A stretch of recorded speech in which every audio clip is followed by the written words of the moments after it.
સદગુરુ શ્રી રૂગનાથચરણદાસજી સ્વામીનું જીવન ચરિત્ર. તોરી ગામના દેવજી બાપાનો પ્રસંગ સૌરાષ્ટ્ર પ્રદેશના સત્સંગમાં મુખ્ય ગણાતા ગામોમાં કુકાવાવ પાસે તોરી ગામનો સત્સંગ ઘણો જ સુપ્રસિદ્ધ છે.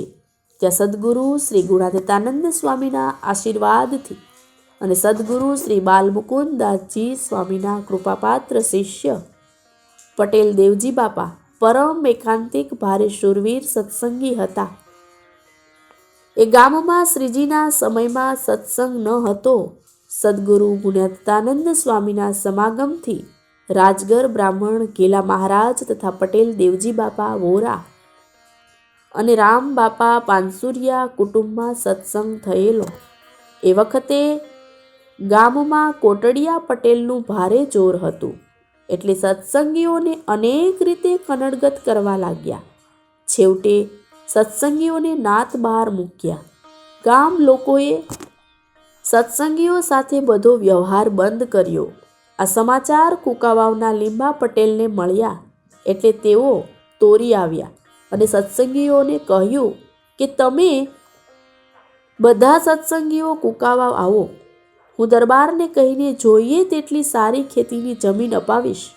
તમે ચિંતા કાંઈ કરશો નહીં.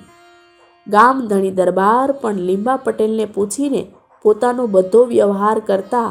પટેલ ઘણા જ વ્યવહાર કુશળ અને જ્ઞાતિમાં અગ્રેસર હતા. દેવજી બાપા અને રામ બાપાએ વિચાર કર્યો કે આપણે જૂનાગઢ જઈ સદગુરુ શ્રી ગુણાતીતાનંદ સ્વામીની આજ્ઞા લઈ પછી કુકાવાવ રહેવા જઈએ. પછી તેઓ જૂનાગઢ ગયા. સ્વામીને બધી વાત કરી. સ્વામી તુરત જ બોલ્યા કે તમને સત્સંગીઓને ગામમાંથી કાઢનાર કોણ છે? જાઓ, ગામની પટલાય તમને મળશે અને ગામમાં તમારું જ ધાર્યું થશે.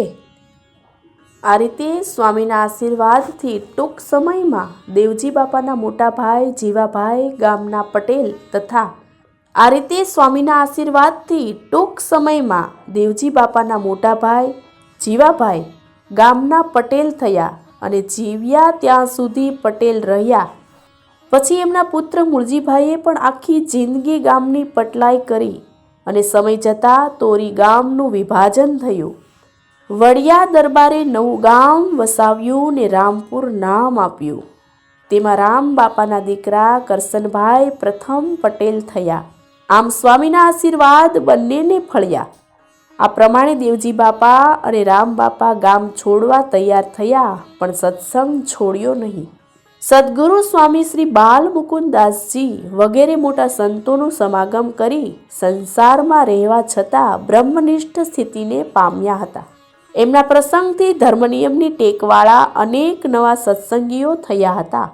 એમનામાં રહેલું સત્સંગનું બળ, પ્રભુપરાયણ સ્થિતિ અને એમની ધાર્મિક તેજસ્વીતાનો એવો પ્રભાવ પડતો કે તેઓ મંદિરમાં બેઠા હોય ત્યારે કોઈ પણ માણસ વ્યવહાર સંબંધી વાત પણ કરી શકતા નહીં. સંવંત 1978ની સાલમાં સ્વામી રૂગનાથચરણદાસજીને તોરી દેશમાં ફરવાનો વારો હતો. એ વખતે દેવજી બાપા બીમાર થયા. આ સમાચાર જાણી આકડિયાના પ્રસિદ્ધ સત્સંગી પરમ ભક્ત શ્રી પિતાંબરભાઈ ત્રિવેદી એમને મળવા તોરી આવ્યા. ત્યારે દેવજી બાપાએ પિતાંબરભાઈને કહ્યું, મારે ધામમાં જવું છે પણ સાધુના દર્શન કરવાનો સંકલ્પ છે, તો તમે જૂનાગઢથી કોઈ મોટા સંતને તેડી આવો. પિતાંબરભાઈ દેવજી બાપાનો મહિમા સમજતા હતા એટલે તેઓએ જૂનાગઢ જઈ સદગુરુ સ્વામી શ્રી નારાયણદાસજીને બધી વાત કરી. સ્વામીએ કહ્યું, તમારા વાળા સંતને તેડી જાઓ. પછી પિતાંબરભાઈ સ્વામી રૂગનાથચરણદાસજીને એમના મંડળે સહિત તોરી તેડી લાવ્યા. પછી સ્વામી રૂગનાથચરણદાસજી સંતોએ સહિત દેવજી બાપાને દર્શન દેવા એમને ઘેર ગયા. સ્વામીના દર્શન કરી દેવજી બાપા ખૂબ રાજી થયા અને સ્વામીને ધોતિયા ઓઢાડ્યા.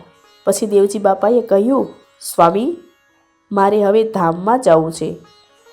ત્યારે સ્વામીએ કહ્યું, અમારો વારો આવ્યો ને, તમે ધામમાં ચાલ્યા જાઓ એ તો ઠીક નહીં.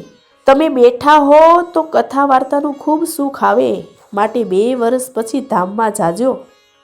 સ્વામીનો આગ્રહ જોઈ દેવજી બાપા બોલ્યા, ઠીક સ્વામી, તમે કહો છો તેથી 2 વર્ષ તમારી કથા વાર્તા સાંભળીએ. પછી તેઓ સાજા થયા અને 2 મહિના સુધી આખો દિવસ સ્વામીનો સમાગમ કર્યો. આ રીતે સ્વામીના 2 વર્ષના વારામાં શિયાળો, ઉનાળો અને ચોમાસું એ ત્રણેય ઋતુઓમાં સ્વામી રઘુનાથચરણ દાસજી દેવજી બાપાના આગ્રહથી તોરીમાં રોકાયા અને સૌએ કથા વાર્તાનું અલૌકિક સુખ લીધું. સ્વામીના 2 વર્ષ પૂરા થયા ત્યારે દેવજી બાપા ફરીથી બીમાર થયા. એ વખતે પણ પિતાંબરભાઈ આવેલા.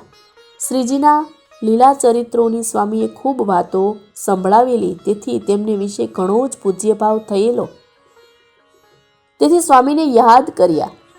પિતાંબરભાઈ બીજી વખત પણ સ્વામી રઘુનાથચરણ દાસજીને જૂનાગઢથી તેડી લાવ્યા.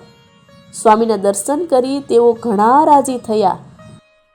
સ્વામીએ કહ્યું, દેવજી બાપા, તમે ગુણાતીતાનંદ સ્વામી, મહાપુરુષ દાસજી સ્વામી અને સ્વામી બાલમુકુંદ દાસજી વગેરે મોટા સંતોના દર્શન, સેવા સમાગમ કરી એમની ખૂબ પ્રસન્નતા મેળવેલી છે.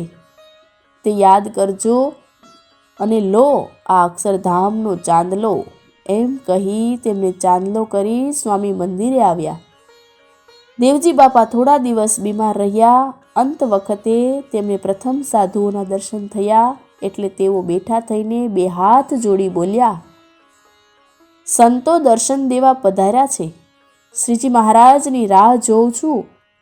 પછી મહારાજના દર્શન થયા એટલે જય સ્વામિનારાયણ કહીને ધામમાં ચાલ્યા ગયા. આ લેખ લખનારને દેવજી બાપા પૂર્વાશ્રમની 3જી પેઢીના વડીલ થાય એટલે બાળ વયમાં બાપાની સેવાનો લાભ મળેલો તે બરાબર યાદ છે.